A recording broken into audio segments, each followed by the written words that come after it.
Hello everyone, welcome to the academy banking and law. आप सभी viewer का बहुत बहुत स्वागत है। तो ये गुड अपॉर्चुनिटी है और गुड न्यूज़ भी है आप लोगों के लिए, बट यहाँ पे एक सैड न्यूज़ भी है क्योंकि इसमें जो टोटल क्राइटेरिया रखा गया है 60% का रखा गया क्वालिफिकेशन का। ठीक है, उसके बारे में बात हम लोग करेंगे कि आप लोग क्या कर सकते हैं, इसके लिए प्रयास क्या कर सकते हैं। लेकिन मैंने एक वीडियो आपको बनाया था अपकमिंग लॉ ऑफिसर का, उसमें बहुत सारी बैंकों का मैंने बताया था कि इस बीच आपको जो है कुछ बैंकों के नोटिफिकेशन दिख सकते हैं, जहां पे मैंने ये भी कंफर्म किया था कि कुछ कंफर्म नहीं कह सकते हैं कि किन बैंकों का नोटिफिकेशन आपको देखने को मिल सकता है। मैं आपसे बताने की कोशिश ये कर रहा था कि अगर आप प्रिपरेशन कर रहे हैं इस ईयर 2023 में कर रहे हैं तो कुछ वैकेंसी जो फिक्स थी मैंने आपको बताया था उसको बेस बनाकर आप अपनी प्रिपरेशन को शुरू करिए, और जिसमें आपको कुछ बैंकों के नोटिफिकेशन देखने को मिल सकते हैं। तो उनमें से एक ये है पंजाब एंड सिंध बैंक का लॉ ऑफिसर्स। उनमें से ये एक है लॉ ऑफिसर स्केल 2 का और लॉ ऑफिसर स्केल 3 की। ठीक है, वैकेंसी लॉ ऑफिसर स्केल 2 में ठीक ठाक है बट स्केल 3 में कम है। तो पूरी डिटेल नोटिफिकेशन देखेंगे और मैं आपसे ये भी बता रहा हूं कि 60% क्राइटेरिया के लिए आप लोग क्या कर सकते हैं। तो हो सकता है कुछ मैजिकल हो सकता है, कुछ कहा नहीं जा सकता है। अभी बिहार में आप लोगों ने देखा होगा शिक्षक भर्ती आई थी, वहां पर 1.70 लाख जो है वहां पर रिक्रूटमेंट हो रहे हैं। वहां पे सिर्फ जो है बिहार राज्य के नागरिकों को, जितने भी वहाँ के बिहार राज्य के जो अस्थायी निवासी हैं, ठीक है, उनको सिर्फ वहाँ पे फॉर्म भरने के लिए कहा गया था। बट अभी कल रात में जो है वहाँ का मंत्रिमंडल विस्तार किया गया है। काफ़ी लोगों ने कंप्लेन किया था, काफ़ी लोगों ने इस चीज़ के लिए कुछ ट्विटर कंपेन वगैरह, कुछ कंप्लेंट वगैरह किया था। तो जिससे क्या हुआ है, वहाँ पर चेंज हुआ है और अब क्या है, भारत के सभी नागरिक बिहार राज्य में शिक्षक भर्ती के लिए पात्र हैं और भर सकते हैं फॉर्म। वीडियो को लाइक शेयर सब्सक्राइब जरूर करिएगा। चलिए देखते हैं डिटेल नोटिफिकेशन क्या क्या हमको देखना है। तो यहाँ पर जो है रिक्रूटमेंट है वो पंजाब एंड सिंध बैंक का है। ठीक है, यहाँ पर लॉ ऑफिसर स्केल 2 बोलिए, लॉ मैनेजर स्केल 2 बोलिए, लॉ मैनेजर स्केल 3 की भी रिक्रूटमेंट है। नोटिफिकेशन कब का है, ये 2023-24 का है। यहाँ पर हम लोग पोस्ट, क्वालिफिकेशन, एक्सपीरियंस और सिलेबस देखेंगे क्या क्या हो सकता है, क्योंकि इसमें इन्होंने सिलेबस को नहीं दिया है तो वो भी हम डिस्कस कर लेंगे क्या हो सकता है इनका syllabus. Notification Punjab and Sind bank का भारत सरकार का उपक्रम है टोटली। ठीक है, ये इंडियन गवर्नमेंट का उपक्रम है ये। तो यहाँ पर देख लीजिए, हम लोग देखते हैं क्या क्या है। तो यहाँ पर जो रिक्रूटमेंट आई है स्पेशलिस्ट ऑफिसर की आई है, स्केल 1 की और स्केल 2 की और स्केल 3 की आई है। मैनेजर स्केल 2, स्केल 3 और स्केल 1 की। बट हमें यहाँ पर देखना है law officer scale 2 law officer scale 3 की वैकेंसी को देखना है यहाँ पर हमें। तो यहाँ पर जो इम्पोर्टेंट डेट है सबसे पहले देख लेते हैं। तो ये ऑनलाइन एप्लीकेशन फॉर्म कब से आप लोग भर सकते हैं, 28/6 यानी 28 जून से आप लोग फॉर्म को फिलअप कर सकते हैं। और लास्ट डेट जो है कब तक भर सकते हैं, 12/7 यानी 12 जुलाई तक आप लोग इस फॉर्म को भर सकते हैं। बाकी और भी जो इसके बारे में एग्जाम डेट या सिलेबस वगैरह जो कुछ भी है वो एक इनका हैंड आउट रिलीज होता है। ठीक है, वो हैंड आउट में ये टोटल जो एग्जाम डेट है, पेपर पैटर्न है या सिलेबस क्या है, ठीक है, उसका मैं आपको अभी एक दिखा दूंगा कैसे वो लोग जारी करते हैं। तो वो पूरा सब कुछ मतलब रिलीज करेंगे एग्जाम होने से पहले पहले। ठीक है, तो वो सब कुछ इनको वेबसाइट पे ही मिलेगा, वहां पर आप देख सकते हैं। उसके आगे देखिए बहुत सारी पोस्टों के लिए आया है, हमने जैसे बताया था आपको स्केल 1, स्केल 2, स्केल 3 के लिए। तो यहाँ पर जो हम लोगों को देखना है वो देखना है लॉ मैनेजर स्केल 2 और लॉ मैनेजर स्केल 3 का। तो पहले स्केल 2 का देख लेते हैं। तो यहाँ पर जब आप 4th नंबर पर देख रहे होंगे लॉ मैनेजर, ठीक है, स्केल 2 की है ये, जहां पर टोटल वैकेंसी कितनी है, 6 है। ठीक है, और अगर आप कहते हैं कि वैकेंसी बहुत कम है तो ऐसा नहीं है। जो भी हमारे नेशनलाइज बैंक हैं उनमें रिक्रूटमेंट की जो नंबर ऑफ पोस्ट होते हैं वो इतनी होती है, 6, 7, 8, 9, 10, 12 ऐसे ही हो सकते हैं। काफी समय से अगर 2, 4, 5 साल से नहीं आई तो उसमें 10-20 हो सकते हैं। लेकिन अगर 2-3 साल के अंतराल में आती है, ठीक है, अगर जैसे 8-10 साल हो गए नहीं आए तो उसमें 20 आ सकते हैं, 30 हो सकते हैं। बट अगर 2-3 साल में आता है तो फिर आप यहाँ 18 नंबर पर जब आएंगे तो लॉ मैनेजर स्केल 3 की देखेंगे। टोटल यहाँ पोस्ट है 1। ठीक है, यहाँ पर कम पोस्ट है तो एक सीट है स्केल 3 की और 6 सीटें हैं, यानी 6 सीटें टोटल हैं स्केल 2 की। जो कुछ इंपॉर्टेंट है वो सब हम लोग यहाँ डिस्कस करेंगे, बाकी चीज़ों को हम लोग छोड़ देंगे। आप लोग भी एक बार नोटिफिकेशन को जरूर रीड करिएगा। यहाँ पर देखिए एज रिलैक्सेशन दिया गया है। ठीक है, एज रिलैक्सेशन कितना होना चाहिए यहाँ पर दिया हुआ है, किसका किसका कितनी छूट होनी चाहिए। तो यहाँ पर आप देख सकते हैं SC और ST का 5 ईयर और OBC जो NCL है यानी नॉन क्रीमी लेयर है उनको 3 ईयर का छूट। तो यहाँ पर एज रिलैक्सेशन दिया गया है, आप लोग यहाँ पर देख लीजिएगा। ठीक है, और आगे चलते हैं। तो जो रिजर्वेशन कैटेगरी है उनको मिला है छूट, यहाँ पर एज रिलैक्सेशन में मिला हुआ है। बाकी उनकी कैटेगरी में केवल जनरल OBC की जो है रिक्रूटमेंट है वही आई हुई है। और क्या इंपॉर्टेंट है, बाकी अगर आपकी कोई और भी क्वेरी है तो कमेंट कर सकते हैं, व्हाट्सएप कर सकते हैं और पूछ सकते हैं। ठीक है, एलिजिबिलिटी क्राइटेरिया यहाँ देख लीजिए, जो हमारा नेशनलिटी है वो इंडियन होना चाहिए, ठीक है, भारत का नागरिक होना चाहिए, सिटीजन ऑफ इंडिया होना चाहिए। ये सारी चीज़ें आप लोग को पता ही है। यहाँ पे जो सबसे इम्पोर्टेंट है वो एज क्राइटेरिया है, जो यहाँ पर आप देख सकते हैं 25 to 35, यानी 25 वर्ष से लेकर 35 वर्ष तक, यानी 25 से 35 के बीच में आपकी एज होनी चाहिए स्केल 2 का फॉर्म भरने के लिए, ठीक है। 25 ईयर टू 35 के बीच में आपकी एज होनी चाहिए इस फॉर्म को भरने के लिए। अगर आप ओबीसी कैटेगरी से हैं तो आपको 3 ईयर, और SC ST कैटेगरी से हैं तो आपको 5 ईयर यहाँ पर एज में छूट दी गई है। और साथ ही साथ हम लोग यहाँ पर क्या देखेंगे, पोस्ट एजुकेशन, ठीक है, पोस्ट कौन सी है, एजुकेशन क्वालिफिकेशन क्या है, और वर्क एक्सपीरियंस उसमें क्या मांगा गया है। तो यहाँ पर देख लीजिए, पोस्ट और ग्रेड का नाम दिया है, तो यहाँ पर हम लॉ ऑफिसर स्केल 2 कैटेगरी में आ गए हैं। यहाँ पर देखिए ये है लॉ ऑफिसर स्केल 2 मैनेजर, ठीक है, लॉ मैनेजर स्केल 2 बोल लीजिए या लॉ ऑफिसर स्केल 2 बोल लीजिए, दोनों बात एक ही है। यहाँ पर लिखा हुआ है bachelors degree in law with a minimum 60% marks aggregate of all semesters year from a university. यहाँ पर जो इशू है वह 60% का है, ठीक है। पहले भी इनकी वैकेंसी आई है जिसमें 60% क्राइटेरिया नहीं था, बट अब जो बैंक हैं थोड़ा जो है वो अपनी क्राइटेरिया को चेंज कर रहे हैं। जैसे बैंक ऑफ महाराष्ट्र की पिछली 2 बार से जो रिक्रूटमेंट आ रही है उसमें भी जो है 60% का क्राइटेरिया रखा जा रहा है बैंक ऑफ महाराष्ट्र का। उनका सिलेबस भी चेंज है, केवल वो प्रोफेशनल नॉलेज लॉ पे ही अपना जो है पूरा पेपर करा रहे हैं। तो यहाँ पर जो 60% क्राइटेरिया है इसके लिए मैं अभी बात करूंगा आपसे कि क्या करना चाहिए आप लोगों को। तो यहाँ पर 60% लॉ में आपका होना चाहिए, चाहे वो किसी भी कैटेगरी के स्टूडेंट हो, सभी के लिए 60% अनिवार्य है। अगर 60% नहीं है तो वो फॉर्म को फिलअप नहीं कर सकते हैं, बल्कि वो जो कर सकते हैं वो करने के बाद अगर पंजाब एंड सिंध बैंक के द्वारा अलाउ किया जाता है कि अगर आप फॉर्म भर सकते हैं तो फिर उसके बाद ही फॉर्म भरिएगा, नहीं तो आप एलिजिबल नहीं होंगे।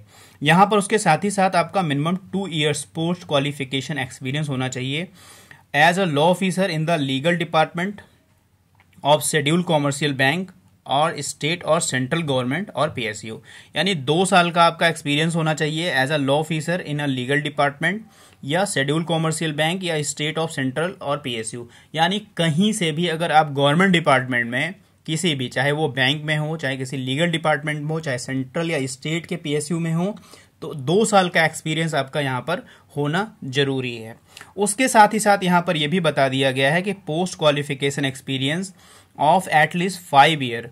यहाँ पर जो 2 इयर्स का एक्सपीरियंस मांगा गया है वो किसी भी गवर्नमेंट डिपार्टमेंट का होना चाहिए, चाहे वो बैंक हो, चाहे वो कोई लीगल डिपार्टमेंट हो, चाहे वो स्टेट या सेंट्रल का PSU हो, तो 2 साल का हो, ठीक है, तो आप एलिजिबल हैं। अगर वो नहीं है आपके पास, तो अगर आपके पास 5 साल का एडवोकेट प्रैक्टिस यानी एडवोकेट का एक्सपीरियंस है, यानी जब आपने अपना रजिस्ट्रेशन कराया होगा डेट ऑफ एनरोलमेंट से आज तक की डेट में अगर आपका 5 साल एडवोकेट का आपका एक्सपीरियंस हो चुका है तो भी आप इस फॉर्म को भर सकते हैं। और या आपने किसी लॉ फर्म में, ठीक है, अच्छा काम किया है, या किसी डिस्ट्रिक्ट कोर्ट या किसी हाई कोर्ट या DRT में अगर आपने 5 साल काम किया है तो भी आप इस फॉर्म को भरने के लिए एलिजिबल हो सकते हैं। तो यहां पर चीजें क्लियर हो गई कि आपका लॉ में 60% होना जरूरी है।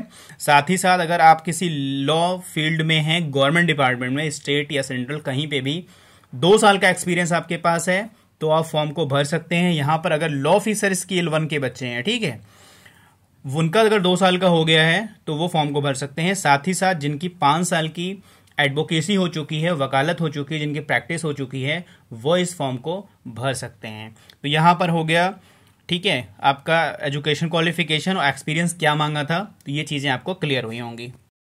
आगे चलते देखते हैं और क्या इंपॉर्टेंट जानकारी स्केल 3 में। स्केल 3 में भी कुछ ऐसा ही होगा, ठीक है, एजुकेशन क्वालिफिकेशन और एक्सपीरियंस थोड़ा उसमें ज़्यादा होगा, ठीक है, क्योंकि स्केल 3 में एक्सपीरियंस थोड़ा और ज़्यादा काउंट होता है। तो यहाँ पर देख लेते हैं हम लोग क्या ज़रूरी है। 60% के लिए क्या करना है आप लोगों को, मैं अभी बात करता हूँ वीडियो के एंड में कि आपको क्या करना चाहिए। यहाँ पर अब हम लोग आ गए हैं स्केल 3 का, ठीक है, स्केल 3 का ये है 80 नंबर पे है स्केल 3 का। यहाँ पर भी सेम वही है, ठीक है, 60% मार्क्स आपका लॉ में होना चाहिए, ठीक है, और साथ ही साथ एनरोलमेंट तो आपका होना चाहिए आपके स्केल 2 में भी और स्केल 3 के लिए भी। बट यहाँ पर इन्होंने जो क्वालिफिकेशन वाली एक्सपीरियंस रखी है ना, मिनिमम 4 ईयर रखा है, ठीक है, जैसे वहाँ पे स्केल 2 में 2 ईयर था वैसे सेम एज यहाँ पर 4 ईयर है। चाहे आप किसी लीगल डिपार्टमेंट में हो, या शेड्यूल कॉमर्शियल बैंक में हो या स्टेट और सेंट्रल के पीएसयू में हो, यानी आप किसी भी गवर्नमेंट डिपार्टमेंट में अगर 4 साल का आपने लॉ का काम किया है तो आप स्केल 3 का फॉर्म भर सकते हैं। साथ ही साथ जो एडवोकेट हैं जिनकी प्रैक्टिस जो है 6 ईयर हो गई है, यानी जो 6 साल से एडवोकेसी कर रहे हैं, वकालत कर रहे हैं, ठीक है, वो भी इस फॉर्म को भर सकते हैं, चाहे वो लॉ फॉर्म में काम किया हो या किसी डिस्ट्रिक्ट कोर्ट में या किसी हाई कोर्ट में या डीआरटी में उन्होंने काम किया हो, तो वो इस फॉर्म को भर सकते हैं।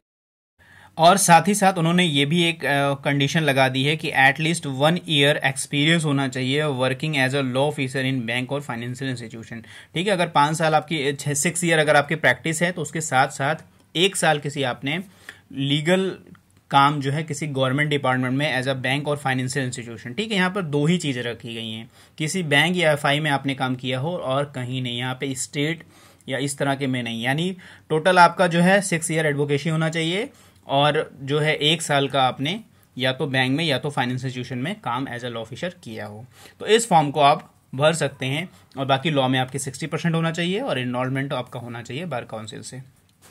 बाकी यहाँ पर जो स्केल 2 का है, यहाँ पर स्केल ऑफ पे दिया हुआ है, ठीक है, इतना ये पे दिया हुआ देख लीजिए, और स्केल 3 का जो पे दिया हुआ इतना दिया हुआ है।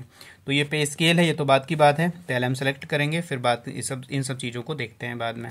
यहाँ पे एक चीज़ और है कि जो प्रोबेशन पीरियड होगा, ठीक है, और बॉन्ड अमाउंट होगा, हर जो बैंक का आप जब ज्वाइन करते हो तो वहाँ पे एक आपको बॉन्ड अमाउंट जमा करना होता है प्रोबेशन पीरियड तक, उसके बाद वो चीज़ें आपको वापस हो जाती हैं। अगर आप उस दौरान जो है प्रोबेशन टाइम पे अगर आप छोड़ देते हैं जॉब को या क्विट कर देते हैं तो ये जो बॉन्ड होगा वो जमा हो जाएगा, वो आपको वापस नहीं मिलेगा।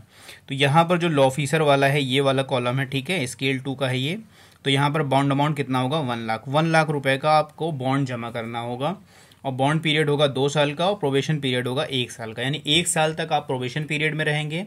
अगर 1 साल के अंदर आप जॉब छोड़ते हैं या 2 साल के अंदर छोड़ते हैं तो ये जो बॉन्ड अमाउंट है ना ये आपको नहीं मिलेगा, ठीक है। इसके बाद अगर आप छोड़ते हैं 2 साल बाद, 2 साल तक का ये वैलिड है, 2 साल बाद छोड़ते हैं तो ये बॉन्ड अमाउंट आपको बाद में मिल जाएगा।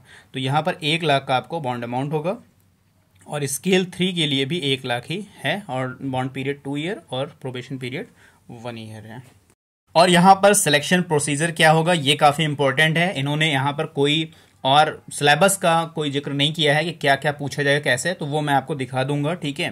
खैर वो लॉ ऑफिसर स्केल का नहीं है, बट वो आपका वही एग्जाम पैटर्न होता है इनका। बाद में एक हैंड आउट रिलीज करते हैं जिसमें ये बताते हैं क्या पेपर पैटर्न होगा और क्या क्या हम एग्जाम में पूछेंगे।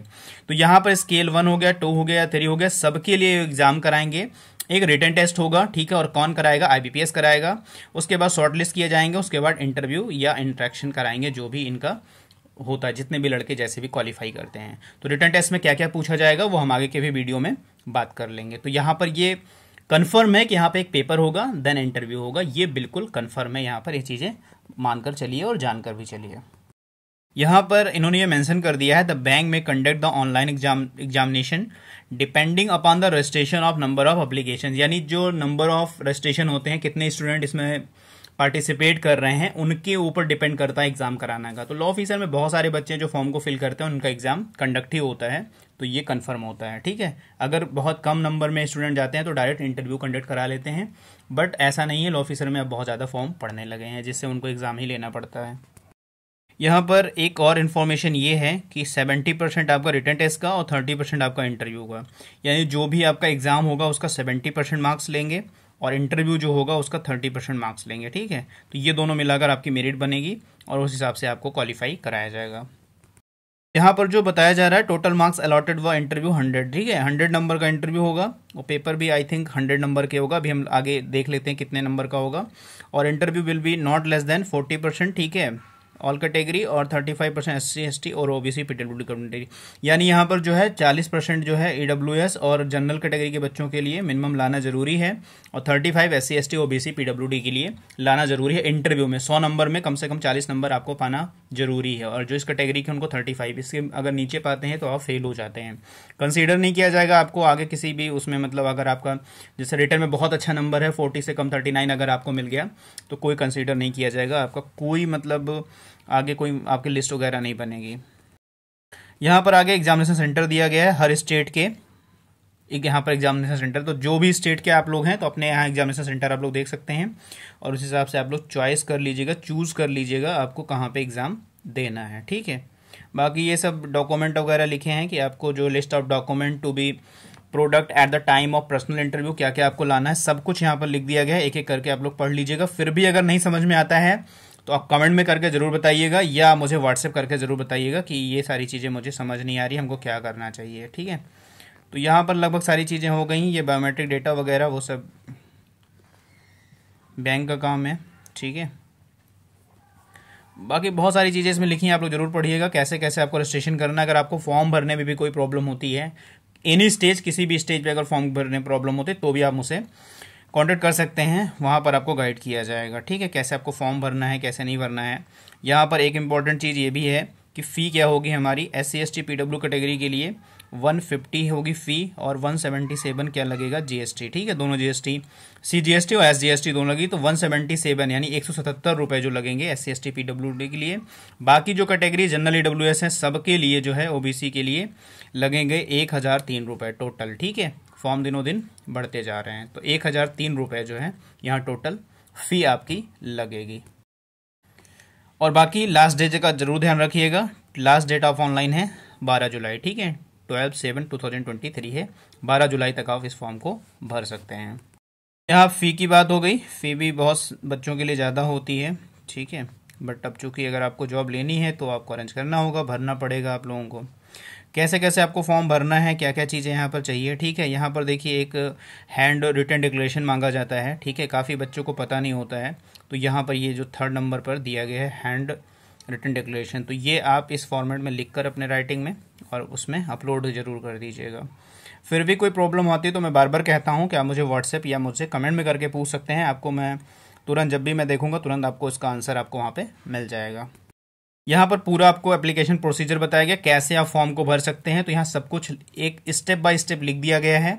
अगर आप पढ़ते हैं तो पढ़ के भी आप फॉर्म को भर सकते हैं। फिर भी अगर आपको कोई प्रॉब्लम होती हो तो आपको मैं बार बार कहता हूँ कि आप मुझसे पूछ सकते हैं, आप मुझसे उस जो भी प्रॉब्लम इशू जो भी कुछ भी आती है तो आप मुझसे बात कर सकते हैं। तो ये मैं बार बार आपसे कहता हूँ, कुछ गलत मत भरिएगा, आगे बहुत सारी प्रॉब्लम होती है। काफ़ी लोग को जॉब से भी मतलब जॉब भी नहीं मिल पाती उनको, काफ़ी अगर कुछ गलत आप भर देते हो। ठीक है, फोटो तो इमेज कितनी होनी चाहिए, सब कुछ यहाँ सिग्नेचर लेफ्ट थंब लगना है। बहुत सारे लोग लेफ्ट की जगह राइट लगा देते हैं, तो ये भी गलत बात होती है। ठीक है, क्योंकि जब लेफ्ट थंब मांगा तो आप लेफ्ट लगाए, क्योंकि उनका जो बायोमेट्रिक होता है वहाँ पर वो लेफ्ट थंब से ही चीज़ें करते हैं, राइट हैंड से इसलिए नहीं होता। काफ़ी लोग वर्क करते हैं और थोड़ा सा जो इसका लेफ्ट थंब का जो भी होता होगा ना, थोड़ा सा बताते हैं लोग कि वो जल्दी सही से वर्क नहीं करता है और लेफ्ट हैंड का वर्क करता है, तो इसीलिए लेफ्ट हैंड मांगा गया है। हैंड राइटिंग डिक्लेरेशन का इमेज कितने में होना चाहिए सब कुछ लिखा गया है, आपको वहाँ भी बताया गया था, यहाँ पर भी बता दिया गया है। ठीक है, डिक्लेरेशन कैसा होना चाहिए, हैंड डिक्लेरेशन ये होना चाहिए। ठीक है, ऐसे लिखना चाहिए आपको। वहाँ पर क्या बताया होगा देख लीजिएगा, ये डिक्लेरेशन है। ठीक है, the text for the hand written declaration is follows, ये है आपका। तो वहाँ ऊपर भी दिया गया और यहाँ पर भी फॉर्मेट दे दिया गया है। ठीक है, इसको अपने हैंड रिटन में लिखकर और जो भी इसका जो बनाया गया है ना इमेज की साइज़ वगैरह वो करके ऐसे अपलोड कर दीजिएगा। तो ये हो गया। बाकी क्या क्या आपको अपलोड करना है डॉक्यूमेंट में, अपलोडिंग रेलिवेंट डॉक्यूमेंट दिया गया है, तो यहाँ पर ये भी लिख दिया क्या क्या आपको करना है। ठीक है, ये देख लीजिए सारे ID proof, age proof, education qualification criteria, experience certificate इसके साथ साथ लगेगा और कास्ट सर्टिफिकेट भी लगेगा, ये अपलोड करना है आपको। ठीक है, ये लिखा हुआ है। तो ये सारी चीज़ें आप लोग पहले कलेक्ट कर लीजिए, बनवा लीजिए। जिसके पास नहीं हो एक्सपीरियंस सर्टिफिकेट अपने डिस्ट्रिक्ट बार से या जहाँ भी आप प्रैक्टिस करते हैं उस बार से आप लोग यहाँ पर सर्टिफिकेट बनवा सकते हैं। ये सारे जो अपलोडिंग डॉक्यूमेंट है यहाँ पर आप देख लीजिएगा, ये काफ़ी इंपॉर्टेंट है ये। ठीक है, ये सब करने के बाद फॉर्म को जरूर फिल कर लीजिएगा। 12 जुलाई लास्ट डेट है। फीस वगैरह पता चल गई, एजुकेशन क्वालिफिकेशन आपको पता चल गया, बस इतना ही नोटिफिकेशन में है। अब हम बात कर लेते हैं कि 60% का जो क्राइटेरिया मांगा गया है लॉ में, उसके लिए हम क्या कर सकते हैं। यहाँ पर जो स्टूडेंट की प्रॉब्लम है वो 60% को लेकर है कि 60% का क्राइटेरिया नहीं होना चाहिए था। ठीक है, नॉर्मल ग्रेजुएट होना चाहिए था, या अगर होना चाहिए तो 55% क्राइटेरिया आप रख सकते हो। ठीक है, या 50% रख सकते हो। वैसे 50% रख सकते हो, ये इसमें लगभग 80% बच्चे आ जाते हैं। ठीक है, जिनको मतलब एक जॉब चाहिए होती है, जो जॉब करना चाहते हैं, अच्छी परफॉर्मेंस देना चाहते हैं, उनके लिए होना चाहिए। ऐसा नहीं कि क्राइटेरिया नहीं रखना चाहिए, आपको 50% क्राइटेरिया रख देना चाहिए। 55 भी नहीं होना चाहिए। ठीक है, 60 भी नहीं होना चाहिए। ठीक है, ये मेरा खुद का एक व्यू है। आप लोगों को करना क्या है, यहाँ पर आप ईमेल देख रहे हैं। ठीक है, तो इस ईमेल पे आप लोग जितने लोग, ठीक है, एक ही सब्जेक्ट को बनाइए। अगर आप कर सकते हैं तो एक फॉर्मेट आप लोग ड्रॉ कर लीजिए, उसी फॉर्मेट को कट कॉपी पेस्ट करके जितने भी स्टूडेंट इस फॉर्म के लिए एलिजिबल हैं, या कोई स्टूडेंट या कोई टीचर या कोई भी एडवोकेट ये चाहते हैं कि इसमें बदलाव होना चाहिए, तो इसमें 100% बदलाव हो जाएगा। क्योंकि अगर आप यूनिटी से कोई काम करेंगे तो चेंजेस जरूर होता है। एग्जाम्पल है आपका बिहार शिक्षक भर्ती, जो चेंज हुआ है, कल ही चेंज हुआ है। तो ये मेल है आपका, ठीक है। और दूसरा इसी में जो है आगे, ठीक है, यहां पर HO.HRD की जगह आप CMD, ठीक है, CMD लगा लीजिएगा, ठीक है। एक ये और एक यहां पर, ठीक है, ये दोनों सेम है। तो इन दोनों पे आपको मेल सेम मेल करना है, ठीक है। और जितने भी लोग हैं सभी लोग एक फॉर्मेट बनाइए और सभी लोग उसको कॉपी करिए, और सभी लोग जितने भी स्टूडेंट हैं इसको पेस्ट करिए उनको, और इनको अवेयर कराइए कि ये चीज़ें क्या है, रॉन्ग है, ठीक है। आपको रखना है तो 50% क्राइटेरिया रख दीजिए, नहीं तो 60% जो है ये रॉन्ग है। और बच्चों का हित आप देखिए, बच्चों का फ्यूचर देखिए। बहुत सारे स्टूडेंट ऐसे होते हैं जो काफ़ी एजुकेट होते हैं, काफ़ी उनको नॉलेज होती है, बट उनके पास 60% का क्राइटेरिया नहीं होता है। जो बहुत सारी यूनिवर्सिटी हैं, कुछ अच्छी यूनिवर्सिटी हैं जो नहीं देती 60%, बाकी जो प्राइवेट यूनिवर्सिटी हैं उसमें 60% मार्क्स देते हैं। तो यहाँ पर ये क्राइटेरिया होना जरूरी नहीं है। तो आप फिर से सुन लीजिए, HO.HRD@psb.co.in, यहाँ पर एक मेल करिएगा आप, ठीक है। और दूसरा HO.HRD को हटा दीजिएगा, ठीक है, ये इतना हटा दीजिएगा, वहां CMD टाइप कर दीजिएगा, ठीक है। CMD टाइप करके @psb.co.in कर दीजिएगा। इतना कर लीजिएगा। इतना करने से आपके इस पर कंसीडर कुछ ना कुछ तो किया जा सकता है कि देखिए क्या हो सकता है। जितनी यूनिटी होगी आपकी, जितने लोग मेल करेंगे, जितने लोग इस चीज़ को उनको नॉलेज देंगे कि ये चीज़ थोड़ा सा रॉन्ग है, आप इसको 50% कर सकते हो, तो ये ज़रूर करिएगा। बाकी आप ट्विटर कैंपेन भी चला सकते हैं, ठीक है, कि यहाँ पर जो है 60% क्राइटेरिया बच्चों के फ्यूचर को देखते हुए 50% हो जाना चाहिए, थोड़ा कम कर लेना चाहिए, कुछ इस तरह से आप कैंपेन भी चला सकते हैं। या आप चाहते हो तो लॉ मिनिस्टर को भी आप इस चीज को टैग कर सकते हैं। लॉ मिनिस्टर को भी आप टैग करिएगा, लॉ मिनिस्ट्री को टैग करिएगा, PMO को टैग कर दीजिएगा, इस मेल को ट्विटर से भी कर दीजिएगा। जितनी इस चीज को आप फैला सकते हैं, वायरल कर सकते हैं, उतना मतलब इसमें कम होने के चांसेस हो सकते हैं। तो ये आप एक काम कर लीजिएगा, ठीक है। तो यहां पर आपको समझ में आ गया होगा। एक आपको तो यहां पर मेल करना है, और दूसरा आपको CMD @ है, ठीक है, CMD @ psb.co.in, ठीक है, इस पे आपको एक मेल करना है। तो ये 2 ईमेल आईडी आपकी हो गई है। यहाँ दोनों पे आपको मेल करना है। ट्विटर पे आप कर सकते हैं, PMO, लॉ मिनिस्टर, इन सबको टैग कर सकते हैं। जहां तक आपकी सोच जा रही सबको टैग कर सकते हैं। तो यहाँ पर चेंजेस होने के चांसेस हैं। अब हम बात कर लेंगे सिलेबस हमारा क्या होगा। जो ये एडवर्टीजमेंट आया है पंजाब एंड सिंध बैंक का, उसमें कोई भी सिलेबस से या डेट से रिलेटेड कोई इन्फॉर्मेशन नहीं दी गई है। तो ये पंजाब एंड सिंध बैंक का है। एक इन्फॉर्मेशन हैंडआउट के नाम से ये अपनी एक कुछ PDF रिलीज करेंगे, जिसमें आपको ये बताएंगे कि एग्जाम डेट क्या होगी, ठीक है, सिलेबस क्या होगा और पेपर का पैटर्न क्या होगा, ठीक है। ये तीनों चीज इस इन्फॉर्मेशन हैंडआउट में वो बताएंगे आपको। तो अभी आप लोग फॉर्म भर लीजिए, जो लोग एलिजिबल हैं, जो लोग एलिजिबल नहीं हैं, ठीक है, और जो लोग एलिजिबल हैं, ये दोनों लोग मिलकर, क्योंकि सभी के लिए क्या है, ये एक मतलब सही सिचुएशन होनी चाहिए। एक मतलब सबको एक मिलकर काम करना चाहिए। नहीं 60% वाले खुश हो जा रहे यार, ठीक है, ऐसा कुछ नहीं होता, कोई फर्क नहीं पड़ता। जो एलिजिबल है ना, उन्हीं को जॉब मिलती है। तो यहाँ पर दोनों लोग जो है एक साथ मिलकर सभी लोग मेल करिएगा, तो यहाँ पर चीजें चेंज हो सकती हैं, कुछ भी हो सकता है, मिरेकल बिल्कुल हो सकता है। तो ये आप मिलकर काम करिएगा। कोई ग्रुप हो या कोई और हो सपोर्टिंग में तो वो कर सकता है, मैं भी आपको सपोर्ट कर सकता हूँ, मैं भी मेल कर दूंगा, ठीक है। तो मैं खुद मेल कर दूंगा, आप लोग भी मेल जरूर करिएगा, तो ये जरूर है। तो यहाँ पर जो इन्फॉर्मेशन हैंडआउट में है, यहाँ पर हम लोग देखेंगे क्या सिलेबस होगा, क्या पैटर्न होगा, एग्जाम डेट तो वो बताएंगे, ठीक है। तो यहाँ पर जो आपका ऑनलाइन एग्जामिनेशन होगा वो इस पैटर्न पे होगा, जहां पर रीजनिंग जो है 50 क्वेश्चन होंगे, ठीक है। मार्क्स कितने होंगे यहाँ पर नहीं दिया गया है। इंग्लिश लैंग्वेज 50, ठीक है, मार्क्स नहीं दिया गया है। क्वांटिटेटिव एप्टीट्यूड 50, मार्क्स नहीं दिया गया है। प्रोफेशनल नॉलेज 50 क्वेश्चन 80 मार्क्स का होगा। यहाँ पे इंडिविजुअल टाइम दिया गया है, ठीक है। तो ये जो है ये लॉ ऑफिसर का सिलेबस नहीं है, लेकिन और जो कैटेगरी के एग्जाम होते हैं यहाँ पे, और भी पोस्ट के एग्जामिनेशन होते हैं, उनका ये सिलेबस है। तो यहाँ पर जो ये सब्जेक्ट है ये हो सकता है, बट यहाँ नंबर ऑफ क्वेश्चन जो है इनमें कमी हो सकती है कि रीजनिंग का हो सकता है 35, इंग्लिश का हो सकता है 30, क्वांटिटी एप्टीट्यूड का 20 हो सकता है, कंप्यूटर भी इसमें शामिल कर सकते हैं, ठीक है। और प्रोफेशनल नॉलेज का जो पेपर होता है वो तो होता ही होता है, वो तो 2 नंबर का या 1 नंबर कुछ भी कर सकते हैं। तो ये सब्जेक्ट तो रहेंगे, साथ में यहाँ कंप्यूटर को ऐड कर सकते हैं, और जो नंबर ऑफ क्वेश्चन है इसमें कम कर सकते हैं, और जो मार्क्स है इसमें कमी हो सकती है। बाकी जो सब्जेक्ट होंगे ये 4 से 5 से 6 सब्जेक्ट आपके हो सकते हैं, कंप्यूटर भी ऐड हो सकता है। तो 5 सब्जेक्ट हो सकते हैं, नंबर ऑफ क्वेश्चन कम होंगे, ठीक है। कोई जरूरी नहीं यही हो या ये भी हो सकते हैं, तो कुछ भी इसमें हो सकता है, बट ये आपके जो सब्जेक्ट हैं ये जरूर होंगे, ठीक है। बाकी इसका पैटर्न क्या होगा वो भी आप देख सकते हैं। पैटर्न कुछ इस तरह का होगा, जैसे रीजनिंग है, ठीक है, तो इस तरह की रीजनिंग पूछी जाएगी। इंग्लिश लैंग्वेज इस तरह की पूछी जाएगी, ठीक है। क्वांटिटी एप्टीट्यूड इस तरह का पूछा जाएगा, ठीक। प्रोफेशनल नॉलेज का यहाँ पे लिख दिया गया है, ठीक है। जो आपका स्पेशलाइजेशन होगा यानी लॉ होगा उसके उसमें फील्ड में पूछा जाएगा, ठीक है। तो यहाँ पर ये एक इन्फॉर्मेशन हैंडआउट ये रिलीज करेंगे जिसमें आपको आपका पेपर पैटर्न, ठीक है, क्या होगा इस तरह से, और सिलेबस क्या क्या पूछेंगे इस तरह से, ठीक है। ये नहीं हो सकता है, इसमें कुछ ना कुछ चेंजेस आपको जरूर देखने को मिलेगा, क्योंकि ये लॉ के फील्ड का नहीं है, ठीक है। ये अभी 23 का ही है, तो इसी में से कुछ चेंजेस हो सकते हैं, और क्या एग्जाम डेट होगी वो भी इन्फॉर्मेशन हैंडआउट में ये आपको बताएंगे। तो यहाँ पर सब कुछ आपकी डिटेल हो गई है।